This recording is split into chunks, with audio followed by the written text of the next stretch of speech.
First, I wanted to ask you, how has it been touring Asia? Is it your first time here? It is my first time. It's been amazing. I mean, everyone's so lovely and warm, and I love the heat, so like that's kind of nice. I actually first discovered you, fingers crossed. At the time, I was doing a TikTok show on the radio, and somehow you kept coming up, and I was like, I need to put this on the radio. And that was probably like, what, 2021? I think that was 21, yeah. During COVID, I was just writing a bunch of responses to these songs that I really liked. So I was so bored inside. Like I was just still doing the COVID thing, and I was like, what am I going to do with my time? So I started writing verses to other people's songs, and then a few of them just blew up, and it was like a cool thing to do at the time, and I love that it connected with so many people. Well, fast forward 3 years, 24/7, 365 is huge, especially like here in Malaysia. Like it's just constantly on the radio. 'Cause it's been 3 years and 6 whole months since I saw your face that night.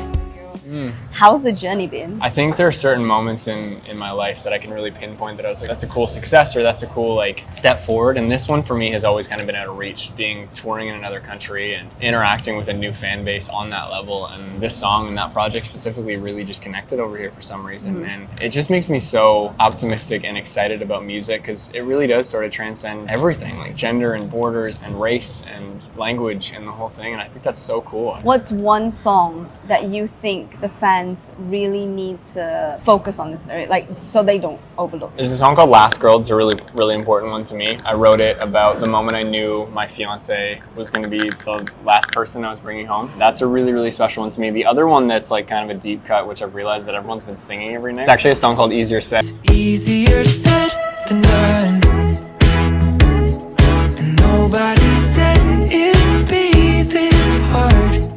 And what I've realized is that everyone's singing it every night here, and it's so cool to me because that was one of my favorite songs when it came out, and I kind of pushed it away because nobody else really liked it, and I was like, okay, it's fine, it'll have its day in the sun. And now that I see everybody singing it, it's such a good moment live, it's got such a good groove, and it's so fun to play that I've really been focusing on that one. Those would be my two, so Last Girl and Easier Said. I feel like that's something that happens a lot. Like you like a song, maybe the team or whatever, they're like, not that one. Yep. But then the fans, Or like, that's my... yeah. You kind of have Yeah. a connection with the fans in that way, I Totally, guess. yeah. And I think that's another thing that's so beautiful about the music. It's like, it's timeless in a way that a song can blow up. Like you look at Kate Bush having like a huge moment with that Stranger Things song, Run Up That Hill, 25 years later. And that's so cool, you know what I mean? Like it's just, music is so timeless, it can react at any moment in time.